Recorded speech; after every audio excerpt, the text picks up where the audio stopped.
नमस्कार दोस्तों, OCN network में आपका स्वागत है। मैं हूं ओमकार चौधरी। ओबीसी सम्मेलन किया है कांग्रेस पार्टी ने। मल्लिकार्जुन खड़गे, राहुल गांधी खूब बोले हैं। और राहुल गांधी ने जो मेन मेन बातें कही हैं, उनमें एक तो उन्होंने कहा है कि ये नरेंद्र मोदी में कोई दम वम है नहीं। मैं तो 2-3 बार मिला हूं, मुझे कोई दम दिखाई नहीं दिया इस आदमी में। दूसरे वो कहते हैं कि मीडिया ने इनको बेवजह गुब्बारे की तरह फुला करके रखा हुआ है। तीसरी बात वो कहते हैं कि मुझसे और कांग्रेस से एक बहुत बड़ी गलती हुई है। और वो गलती क्या है कि पिछड़े वर्ग को, ओबीसी को, वंचित वर्ग को वो सम्मान नहीं दे पाए, वो स्थान नहीं दे पाए जो देना चाहिए था। आपको याद होगा 2024 के जो लोकसभा चुनाव में कांग्रेस को 52 से बढ़कर के जो 99 सीटें मिली, इसमें उत्तर प्रदेश का भी योगदान था, महाराष्ट्र का भी था, राजस्थान का भी था, हरियाणा का भी था, कुछ दूसरे राज्यों में भी इनकी सीटें बढ़कर के आई। और उतनी ही सीटें भारतीय जनता पार्टी की कम हुई। हम जब 2014 और 2019 के आंकड़ों पर नजर दौड़ाते हैं और कास्ट वाइज जब एनालाइज करते हैं चीज़ों को, तो हमें पता लगता है कि 2014 और 2019 में जितनी बड़ी संख्या में भारतीय जनता पार्टी को पिछड़ों के, अति पिछड़ों के, दलितों के, जो दूसरे पिछड़े वर्ग हैं उनके वोट मिले थे, 2024 में उसमें कमी आई थी। और ये कमी क्यों आई थी? क्योंकि राहुल गांधी हों, अखिलेश हों, ममता बनर्जी हों, शरद पवार से लेकर के तमाम दूसरे लोगों ने ये कहा था कि भारतीय जनता पार्टी अगर अब की बार 400 पार का नारा दे रही है तो ये संविधान बदल देगी और ये आरक्षण छीनने का काम करेगी। तो हमारे यहाँ के लोगों को बड़ी आसानी से भरमाया जा सकता है, उकसाया जा सकता है, भड़काया जा सकता है। तो नुकसान हुआ भारतीय जनता पार्टी को। एक बार काठ की हांडी चढ़ती है, दूसरी बार तो नहीं चढ़ती है। बाद में जब लोगों को समझाया गया और उनकी समझ में भी आ गया, तो हमने देखा कि लोकसभा और अब तक जितने राज्यों के चुनाव हुए हैं उनमें कांग्रेस की दुर्गति हुई और भारतीय जनता पार्टी के 3 राज्यों में मुख्यमंत्री बन गए, हरियाणा, महाराष्ट्र और दिल्ली। उत्तर प्रदेश के भी जब उपचुनाव हुए 10 सीटों के, उनमें से भी भारतीय जनता पार्टी ने 8 सीटें जीत ली। अब इनकी इस बात को लेकर के दुखी बंधी हुई है कि अगर ये पिछड़ा, अति पिछड़ा, दलित, ये सब फिर वापस भारतीय जनता पार्टी की तरफ लौट गया है, तो हम क्या करेंगे आगे आने वाले चुनाव में। तो अब वो कान पकड़ करके उठक बैठक भी कर रहे हैं, गलती भी मान रहे हैं कि हमने पिछड़ों को वो सम्मान नहीं दिया, कांग्रेस ने नहीं दिया। अरे भाई, 21 साल से तो आप भी राजनीति में हो, आपने क्या किया और अब क्यों आपको ये सुध आ रही है? सीधे जुड़ लेते हैं वरिष्ठ पत्रकार धीरेन्द्र पुंडीर जी के साथ।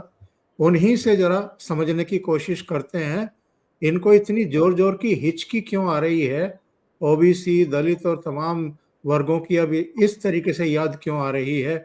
क्योंकि ये तो वो कांग्रेस है जिसने नारे दिए थे, जात पर ना पात पर, मोहर लगेगी हाथ पर। धीरेन्द्र जी, बहुत स्वागत है। नमस्कार।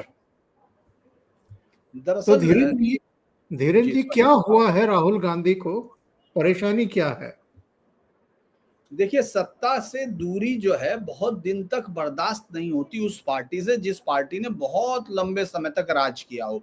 ये दरअसल अगर आप उस दौर को देखें, पहली बार आप 77 से 80 का दौर देखते हैं, फिर आप 89 से 91 का दौर देखते हैं, फिर 96 से थोड़े दिन का है, अप्रोवर है, आते जाते हैं, वही रहते हैं, फिर वापस आते हैं, और इसके बाद आप 2004 से 2014 तक इनके पास देखते हैं, 2014 का दौर देखते हैं, तो 10 साल का लंबा मैक्सिमम, कभी भी वो 6 साल का है उसका, इतना बड़ा कभी भी सत्ता से दूरी कांग्रेस की नहीं रही है। और कांग्रेस से दूरी का मतलब यह है कि कांग्रेस परिवार से इतनी बड़ी दूरी नहीं रही है, क्योंकि लास्ट कांग्रेस परिवार का, गांधी परिवार का सदस्य 89 तक था। मतलब अगर हम लोग देखें, माफ कीजिए, जब जनता दल सरकार बनी उस वक्त तक, लास्ट तक सिर्फ राजीव गांधी आखिरी परिवार थे, मतलब प्रधानमंत्री थे गांधी परिवार के। अब उसके बाद राहुल गांधी की उम्र जो है, अब वो युवाओं की उससे निकल चुके हैं, अब वो उसमें आ रहे हैं, अधेड़ हो रहे हैं, और उसके बाद फिर वहां से वो आगे की तरफ उनकी उम्र बढ़ेगी। उसी तरह प्रियंका को आप देखिए, दोनों जो है निकाल के रखे हुए हैं और दोनों बाहर सत्ता के करीब नहीं है। लिहाजा आप देखेंगे इस तरह के बयान, इस तरह की भाषा जो है तभी इस्तेमाल की जाती है जब आप बहुत फ्रस्ट्रेटेड हो, जब आपके अंदर मतलब एक राजनीतिक शिष्टाचार से कहीं दूर चले गए हो और आप लगातार जिस तरह की बात कर रहे हैं कि साहब हमसे गलती हुई। अरे भाई, कांग्रेस का तो पहले से ये रहा कि दलित, मुस्लिम और क्या नाम, ब्राह्मण, ये तो वोट बैंक आपको भी मालूम है। ओंकार जी, यही कहा जाता था जब हम लोग लिखते भी यही थे, गांव में ब्राह्मण्स को देखते ही कहते थे साहब ये कांग्रेस ही है ना। उसी तरह से आपने दलितों को देखा और फिर आपने मुस्लिम वोट देखा, तो ये तो पहले से इनका कॉम्बिनेशन रहा, इसमें तो ओबीसी की कहानी नहीं आती है, उनके तो कॉम्बिनेशन ही ये था। बाकी सब लोगों को तो वो कुछ मानते ही नहीं थे कभी भी। और जो इन्होंने कहा साहब हमसे गलती होगी, तो गलती तो ये तो आपके जाने के साथ ही होगी, क्योंकि मंडल के साथ, ये तो मंडल लागू हुआ तब ये जो डिवीजन आया, मंडल के बाद तो आपके पास सत्ता ही नहीं है। काका कालेलकर की रिपोर्ट तो 50 के दशक में नेहरू जी के समय आ गई थी, उसको भी इन्होंने दबा करके रख दिया। मंडल आयोग की रिपोर्ट 80 में आ गई थी, उस पर भी कुछ नहीं किया इन्होंने। बल्कि अलग अलग समय पर नेहरू की चिट्ठियां, राजीव गांधी की चिट्ठियां तो ये बताती हैं कि ये लोग आरक्षण के खिलाफ थे पूरी तरीके से।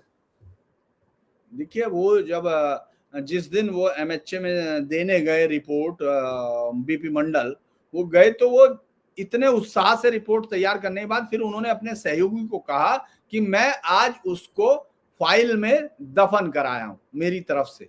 वो इनका एकदम बिल्कुल सही आइडिया। आप ये सोचिए कि कब तक वो लगा रहा, ये मामला कब तक पड़ा रहा, जब तक वीपी सिंह ने ये फैसला नहीं किया कि मंडल आरक्षण लागू होगा। तो एक तो वो, लेकिन आप ये देखिए कि एकदम उलट जो गांधी परिवार की नीतियां थी उनके भी खिलाफ खड़े हो गए राहुल गांधी। राहुल गांधी बाकी सब चीजों के खिलाफ तो है ही है, सत्ता की जो चाहत है वो उनको अपने ही परिवार की चलाई गई राजनीति के खिलाफ दिखाई दे रही है।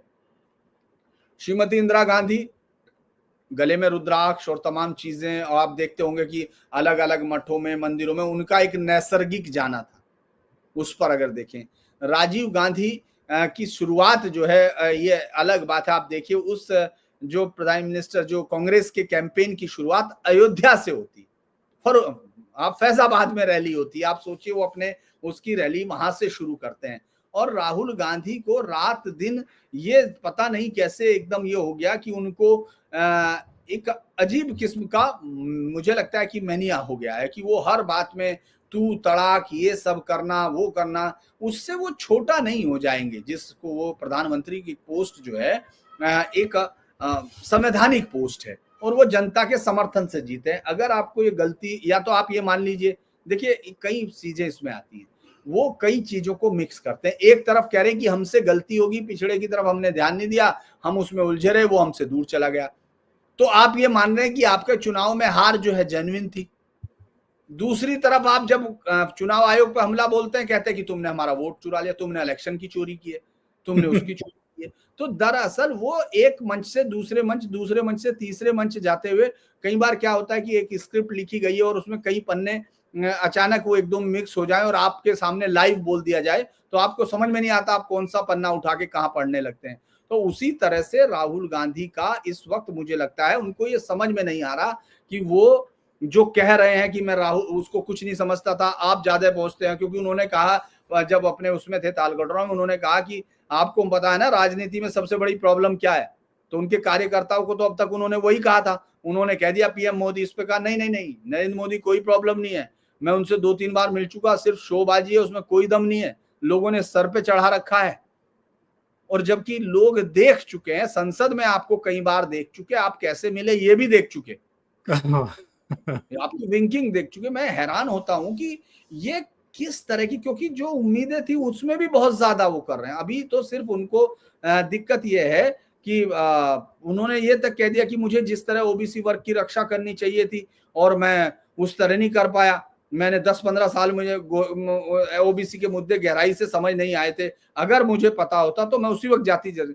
आपको अब ये पता चला है, 10-15 साल बाद फिर आपको लगेगा कि आपको जो आज पता चला था वो गलत पता चला था। तो ये दरअसल एक सिंसियर पॉलिटिक्स की मुझे नहीं लगता कि एक बहुत सिंसियर पॉलिटिक्स है। हालांकि देखिए, नेता प्रतिपक्ष है और कांग्रेस बीजेपी के बाद सबसे बड़ी पार्टी है, इसमें कोई बात नहीं है। 99 उनके पास सांसद है, मौजूदा सांसद है, तो उनसे ये उम्मीद की जा सकती है कि एक अच्छे आइडिया के साथ वो उतरेंगे और पार्टी को वो जानते हैं कि एक ही चीज पर यकीन कर रहे हैं जो कांग्रेसियों की हमेशा से रहा, कि जब जनता थक जाएगी, जब जनता बीजेपी से थक जाएगी, और बीजेपी के नेताओं की जो एरोगेंस अक्सर होती भी है, लेकिन अगर हम उसको देखेंगे कि जो प्रधानमंत्री मोदी, योगी, हेमंत, ये देवेंद्र फडणवीस या इस तरह से जो लीडरशिप अच्छा काम कर रही है, उससे भी जब थक जाएगी तो तब हम हैं। ये उस दिन का इंतजार कर रहे हैं, और उस दिन का इंतजार, चूंकि कई बार क्या होता है जब आप किसी का इंतजार करते हैं ओंकार सर, तो आप बहुत देर तक बैठे नहीं रहते। आपने देखा होगा, आप कुर्सी से उठते हैं, फिर इधर चलते हैं, फिर उधर चलते हैं, फिर आप जाके किसी बुक स्टॉल पे बुक पढ़ने लगते हैं अगर वहां आसपास है, नहीं तो आप फिर पानी की बोतल खरीद लेते हैं, उससे मन नहीं भरता तो कोको कोला खरीद लेते हैं।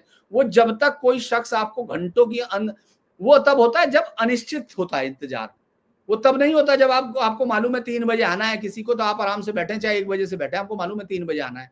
लेकिन जब आपको ये मालूम ही नहीं कि कब आना है, तो आप अजीब सी हरकतें करते हैं। कभी आप उठ के इधर से टहलेंगे, कभी उधर बैठ जाएंगे, कभी आप कुछ और ले लेंगे, कभी आप पढ़ के फिर वापस रख देंगे, फिर दोबारा पढ़ने लगेंगे। तो ये सब आदतें जो होती हैं, उसी तरह का पार्टी जब इंतजार करती है तो इस तरह के एक्सपेरिमेंट करती है, उसको समझ में नहीं आता। तो राहुल गांधी इस समय ये समझ नहीं पा रहे कि उनको अपने एक्सपेरिमेंट में क्या क्या करना है, इसी वजह से आप इस तरह की।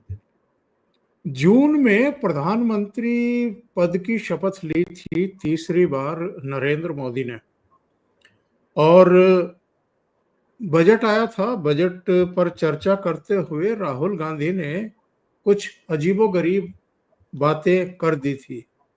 उन्होंने कहा था कि हलवा सेरेमनी में दलित कितने थे, ओबीसी कितने थे, ये कितने थे, वो कितने थे, ये जरा बताया जाए। तो वित्त मंत्री निर्मला सीतारमण ने अपना सिर पकड़ लिया था और बाद में जवाब देते हुए इनसे ये पूछा था कि भाई 2014 से पहले हलवा सेरेमनी नहीं होती थी क्या? तब आप इस बात का ध्यान रखते थे क्या कि कितने यहाँ जिनको हलवा दिया जा रहा है, कितने दलित हैं, कितने ओबीसी हैं, कितने अति पिछड़े हैं, कितने अल्पसंख्यक हैं, कितने सवर्ण हैं, कितने कौन हैं, उनमें बनिए ब्राह्मण, राजपूत, जाट, त्यागी, तमाम सबका ध्यान रखते हो क्या? या इस तरीके से संस्थान चलते हैं क्या? या इस तरीके से कार्यक्रम होते हैं क्या? उन्होंने एक बात और पूछी थी जिस पर ये बगले झांकने लगे थे। उन्होंने पूछा था कि जरा ये बताइए कि ये जो राजीव गांधी फाउंडेशन है और राजीव गांधी चैरिटेबल ट्रस्ट है, इसमें कितने ओबीसी, दलित और दूसरे वर्गों के लोग हैं? इनके पास कोई जवाब नहीं था। तो ये अचानक इनको ये ख्वाब आते हैं, पूछते हैं कि जी मोदी सरकार में इस समय कितने ओबीसी और कितने दलित आईएएस हैं, नौकरशाह हैं, और ये भूल जाते हैं कि ये वो बैच है जो नरसिम्हा राव के समय आईएएस बना था और अब जाकर के वो सचिव स्तर के पदों पर आए हैं। जी।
जी सर।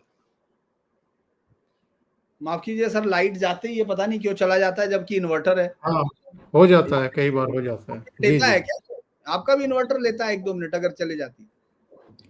नहीं नहीं, मैंने एक्चुअल में उसको एक छोटा यूपीएस पे डाला हुआ है, इंटरनेट को, तो ठीक उसमें लगातार लाइट रहती ही है। लाइट चली भी जाए तो भी वो काम करता रहेगा, बंद नहीं है। अच्छा, होगा। तो मैं यूपीएस ले आता हूँ। हाँ। जी, चलिए। तो मैं ये पूछ कह रहा था, निर्मला सीतारमण ने इनसे पूछा था कि राजीव गांधी फाउंडेशन और राजीव गांधी चैरिटेबल ट्रस्ट में कितने ओबीसी, कितने दलित और कितने अति पिछड़े वर्ग के लोग हैं, तो इनके पास कोई जवाब नहीं था। दरअसल आप जिस तरह की चीजों पर जाएंगे, मैं ये समझता हूं कि जब आप इस तरह की चीजों पर जाएंगे तो वो कहीं ना कहीं जाके आपको घेर लेगी, क्योंकि जिस तरह की बात कर रहे हैं ये सेंसलेस बात कई बार लगती है। कि जैसे उन्होंने कहा कि कितने मीडिया में कितने लोग हैं, सीईओ कितने लोग हैं, क्या लोग हैं, और क्या उनको मालूम है, उनको ये मालूम है कि कितने लोग कहाँ हैं? क्या कोई उनके पास उनको डाटा भेजेगा? संस्थाओं से उन्होंने डाटा लिया हुआ है क्या? बहुत सारे लोग हैं, बहुत सारे लोग हैं जिनको देख सकते हैं, क्योंकि आप दोबारा से सबकी कास्ट पता करना चाहते हैं। मतलब आप ये समझिए जो सेंसलेस होने की जो सीमा है, मैं कई बार मुझे नहीं लगता, मैं एज ए पत्रकार बहुत लंबे समय तक ये मानता रहा हूं कि ठीक है, आपके हम लोगों को उनकी बहुत व्यक्तिगत आलोचना का वो नहीं होता, हम नीतियों पर बात करते हैं। लेकिन कई बार क्या होता है कि आप ये देखने पे मतलब आपको ये फील होना भी बंद हो जाता है कि सामने वाला कहना क्या चाहता है। उसको मल्लिकार्जुन खड़गे हो या उनके नेता, वो ये इशारा समझ चुके कि उनके युवराज चाहते क्या है, या बिना क्राउन के राजा जो है इस समय चाहते क्या है, लिहाजा वो भी उल्टा सीधा सब चीजें, ये तो कोई लेवल नहीं हुआ। और जिस तरह की राजनीति की बात आप कर रहे हैं वो तो राजनीति, क्योंकि फिर वो इस पर भी आएगी कि आपने जितने लोग अभी तक आपके पास आए हैं, आपके साथ मिले, उसमें से कितने पिछड़े थे, आप दिन भर कितने लोगों के साथ खाना खाते हैं, उसमें से कौन है आपके, अगर घर में 5 रोटी बनी है तो 2 रोटी पिछड़ों को जानी चाहिए, 1 रोटी उसमें से दलित को खाना चाहिए, 1 रोटी माइनॉरिटी को दो, तब एक आप खाओ। ये किस तरह का आइडिया है? मतलब वो समझ में ही नहीं आ रहा कि वो कहना क्या चाहते हैं।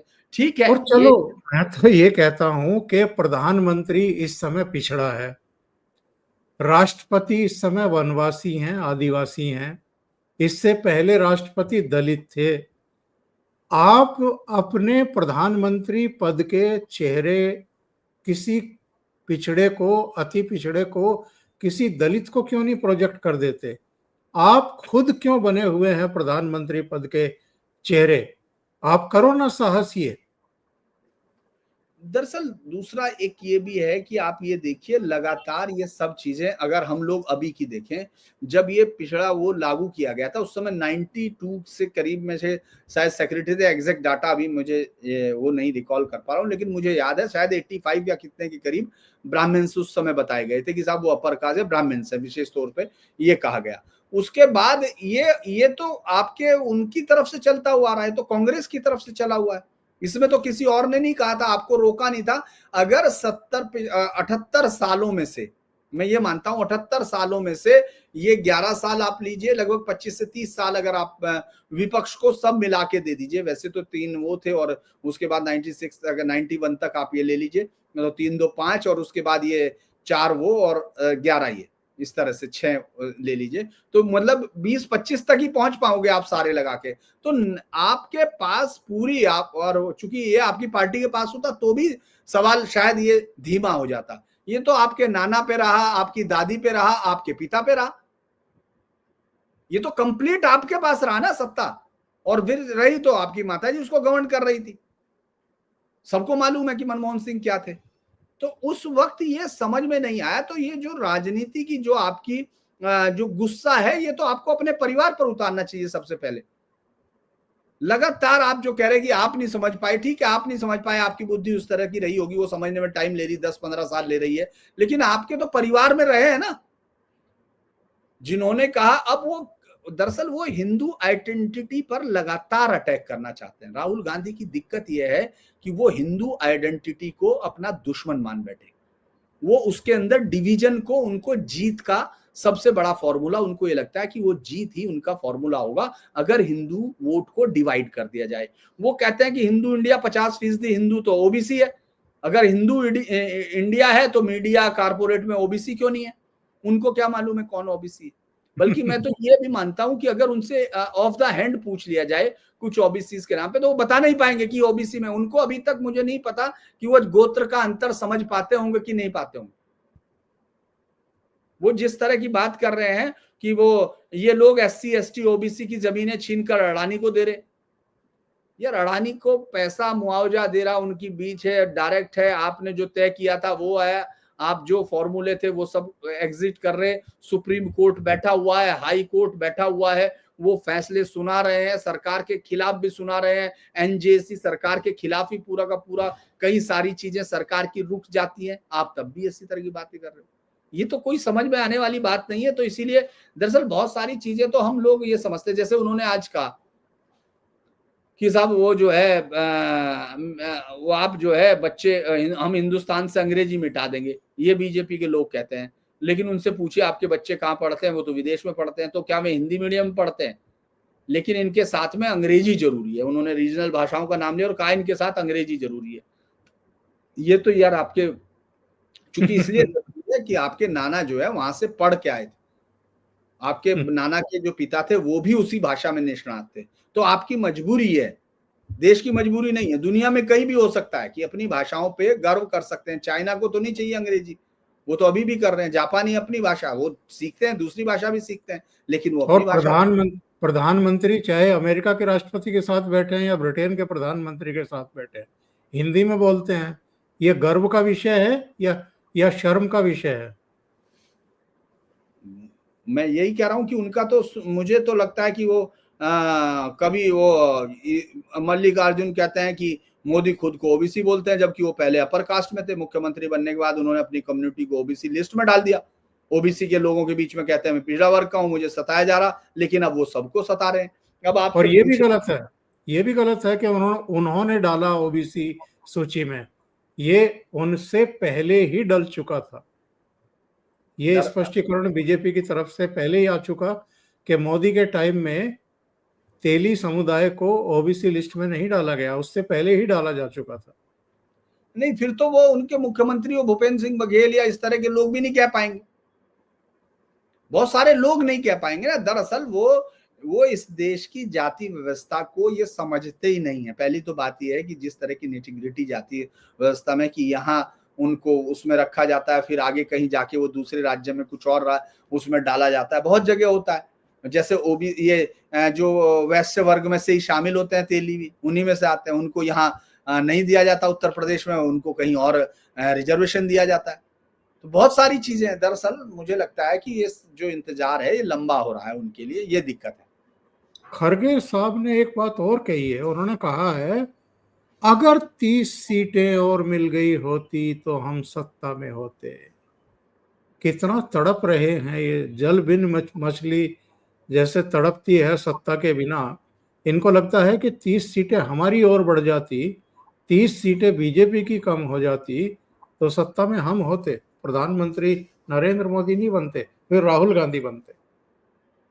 देखिए, मुझे लगता है मल्लिकार्जुन खड़गे फिर भी थोड़ा बहुत सेंस की बातें करते हैं, क्योंकि ये उन लोगों के मालूम है, उनके सारे पत्रकारों को भी आपने सुना होगा, उनका जो एक हिस्सा है वो ये कहता है कि राहुल गांधी तो 125 सीट आने पर पीएम बन जाएंगे, उनका कहना ही है। और बीजेपी 210 पर भी पीएम नहीं बना पाएगी, ये उन लोगों का आपने सुना होगा। चूंकि ये पुराने एक्सपीरियंस उनको ये बताते हैं कि हाँ साहब ये ठीक हो सकता है। चूंकि यूपीए की फर्स्ट सरकार को आप देखिए तो कितने वोटों पर वो सरकार बन गई थी, कितने सीटों पर, तो वो ये जरूर कहते हैं कि हाँ ठीक है। लेकिन मुझे ये बात भी, उनका दर्द ठीक है कि साहब नहीं मिला, लेकिन मुझे ये समझ में नहीं आता कि उनको या राहुल गांधी को ये कौन समझा रहा है कि 99 सीटें 240 सीटों से ज्यादा है। ये मेरी समझ में नहीं आ रहा, क्योंकि वो बार बार ये मान ही नहीं रहे कि वो प्रधानमंत्री नहीं है, वो दूसरा उनको लग रहा है कि बहुमत चुरा लिया, लोकतंत्र की चोरी कर ली, है ना, ये सब चल। ये उनको कोई समझाए कि भाई आप जीते नहीं है। ये मतलब वो जो टीचर जिसने मैथ पढ़ाया होगा, अगर वो सुन रहा होगा तो उसको बड़ा दुख हो रहा होगा अपने पे कि वो कौन सी तख्ती या कौन सी स्लेट पे पढ़ा रहा था भाई। कि लेकिन वो सब लोकसभा चुनाव के नतीजे आने के बाद जो फोटो जारी हुआ था, वो तो अभी तक दर्शकों को याद है। ये फोटो था वो, जिसमें सोनिया गांधी, खरगे साहब और ये प्रियंका और राहुल वी का जो है जेस्चर बना रहे थे, बता रहे थे लोगों को कि हम जीत गए हैं। मैं इसी की बात तो आपसे कर रहा हूं कि वो सबसे ज्यादा बात ही ये कही गई थी। तो मैं यही कह रहा ना कि चलो वो तो फिर भी 30 सीटों की बात कर रहे हैं, ये तो 99 सीट पे कह रहे हैं कि 240 से ज्यादा। एक अच्छी बात आपने दिखाई, जो मुझे अभी फोटो दिखाया उसमें नेहरू जी दिखाई नहीं दिए। ये समझ में नहीं आया कि ये मोदी जी की वजह से हटा दिया या उसमें लाल बहादुर शास्त्री हैं, उसमें इंदिरा गांधी जी हैं, राजीव गांधी हैं और मनमोहन सिंह जी हैं। बस इसमें नेहरू जी क्यों नहीं है ये मुझे समझ में नहीं आया। ये कहानी ये बड़ी इंटरेस्टिंग सी कहानी है। ये मुझे लगता है कि देखना पड़ेगा कि ये क्यों उनको हटाया गया है। ये बड़ा दीवार का जो पोस्टर है वो भी कहानी कह रहा है क्या कुछ। मुझे लग रहा है कि वो नेहरू जी शायद नाराज हो जाते इस गणित से, इसलिए हटाया गया। ये सब लोग सहमत होंगे, जो 4 लोग हैं। हालांकि मैं माननीय लाल बहादुर शास्त्री जी को तो मैं बहुत ही मानता हूँ, और चूंकि वो एक हम लोगों के यहाँ तो शुक्रताल में रह के वो पढ़े भी हैं, तो इसीलिए मैं तो ये मानता हूँ कि साहब वो नहीं, जो है। मैं तो ये कहता हूं कि जितने प्रधानमंत्री हुए हैं हम तो सबको मानते हैं, पर कांग्रेस नरेंद्र मोदी को अभी तक भी गले से नीचे क्यों नहीं उतार पा रही है? 2014 से लगातार, और आज तो एक नया रिकॉर्ड बनाया है उन्होंने। इंदिरा गांधी निरंतरता में जितने दिन प्रधानमंत्री रही, नरेंद्र मोदी आज उससे उनसे आगे निकल गए हैं। वो निरंतरता में अब दूसरे स्थान पर खड़े हैं। पहले स्थान पर अब नेहरू हैं और दूसरे स्थान पर नरेंद्र मोदी हैं। और देखिए दोनों ही उस फोटो में से गायब है जो सामने लगा हुआ दीवार पे। ये भी एक समानता है कि दोनों ही नहीं है। दरअसल मुझे लगता है कि अगर कांग्रेस इतिहास लिखने पे आएगी अब, तो ये शक होने लगा कि वो इस पीरियड को क्या लिखेगी। जो मुगलों को मतलब जो लिखती है कि भाई वो बड़ा ही गोल्डन पीरियड था, अकबर महान था, ये तो सब नेहरू जी ने जो बिब्लिकल आर्टिकल दे दिए थे, इरफान हबीब हबीब कंपनी वो पूरी लिखती रही उस पर। और जो नेहरू जी ने लिखा था अपनी किताब में, उसको वो झूठ कैसे साबित करती? वो तो 34-35 का लिखा हुआ है, 34-35 की किताब में है उनकी। तो आप ये सोचिए उसको वो झूठ कैसे साबित कर देते। लिहाजा उन्होंने उसको सच साबित करने के लिए बाकी सब गढ़ा। तो उसी तरह से मुझे लगता है कि ये जो पीरियड है अभी, चूंकि 15 साल तो पूरे होंगे भाई, 3 साल आपके पास तो पूरा 15 साल का तो है ही ना मैंडेट। तो इसको जब वो हिस्ट्री लिखवाएंगे राहुल गांधी, चूंकि वो उनको उसके लिए ढूंढना पड़ेगा कि हिस्ट्री लिखने में कितने दलित होने चाहिए, कितने मुस्लिम होने चाहिए, कितने ओबीसी होने चाहिए, और वो सब चीजें वो लिखेंगे। लेकिन उसमें उनका सबसे इंटरेस्टिंग मुझे ये लगेगा कि वो 15 साल में क्या डैश डैश डैश ऐसे करते हुए चले जाएंगे या क्या चलाएंगे। क्योंकि आप उनको प्रधानमंत्री मान नहीं रहे, मैं अपना प्रधानमंत्री नहीं मानूंगा, मैं तमाम चीजें नहीं मानूंगा, और वो ये है और वो ये है। तो आपको दरअसल कुछ चीजें मुझे लगता है, हो सकता है कि आपके समर्थकों को इससे बहुत जोश आ रहा होगा, क्योंकि जो जातीय आधार पर वोट मिल रहा है या तुष्टीकरण के नाम पर वोट मिल रहा है, उसकी छटपटाहट दिखती है। लेकिन जब आप अगर सत्ता में आते हैं, मुझे नहीं पता कि अब आएंगे या नहीं आएंगे, वो तो नहीं जा, वो तो जनता तय करती है, हम लोग उसमें बहुत बड़ा कोई रोल नहीं, हमारा भी एक ही वोट होता है। तो जो मुझे ये लगता है कि अगर आप आते हैं तो आप अपने आने वाली सरकार के लिए क्या प्रेसिडेंट सेट कर रहे हैं। एक बार प्रधानमंत्री नरेंद्र मोदी ने इनको लोकसभा में एक्सपोज किया था। जहां प्रधानमंत्री बैठता है वहां पर एक नेम प्लेट लगी हुई है। उन्होंने कहा कि इस नेम प्लेट पर केवल नेहरू, इंदिरा गांधी और राजीव गांधी का नाम क्यों है? बीच में जितने प्रधानमंत्री हुए हैं या राजीव गांधी के बाद जितने प्रधानमंत्री हुए, उनके नाम इस प्लेट पर क्यों नहीं लिखे हुए हैं? तो ये मानसिकता है ओवरऑल पूरे सिस्टम की भी और इन लोगों की भी। इनको लगता है कि राज करने का अधिकार केवल और केवल इनके अपने खानदान के पास है। बाकी जो जितने प्रधानमंत्री हुए हैं, चाहे इनके भी लाल बहादुर शास्त्री हो, पीवी नरसिम्हा राव हो, मनमोहन सिंह हो, गुलजारी लाल नंदा हो, कोई भी हुआ हो, उनके भी नाम वहां पर नहीं है। केवल इस परिवार के 3 लोगों के नाम है। देखिए ये तो व्यक्ति पूजा का सर्वोच्च उदाहरण है, क्योंकि जब 77 में श्रीमती इंदिरा गांधी हारी थी चुनाव, तो उस वक्त पहली बार वेस्टर्न मीडिया को लगा था कि यहाँ लोकतंत्र जो है सरवाइव करेगा। उनको ये लगा था, वरना उन्होंने ये माना था कि ये नेहरू खानदान ने इस पर एक कब्जा कर लिया। उनको ये लग रहा था कि जैसे नेहरू के बाद इंदिरा है, इंदिरा के बाद उस समय तो खैर संजय थे, संजय होंगे या फिर राजीव रहे, फिर उसके बाद उनका कोई वल्दियत में होगा, उसके बाद फिर उसका वल्दियत होगा। चूंकि उन लोगों को ये भारत के साथ जो आजाद हुए देश थे, लगभग 66 देश उसके दशक के आजाद हैं, उनमें से ज्यादातर देशों में या तो मिलिट्री शासन लग गया था, या फिर बाद में अव्यवस्था हो गई, या फिर कोई कब्जे हो गए।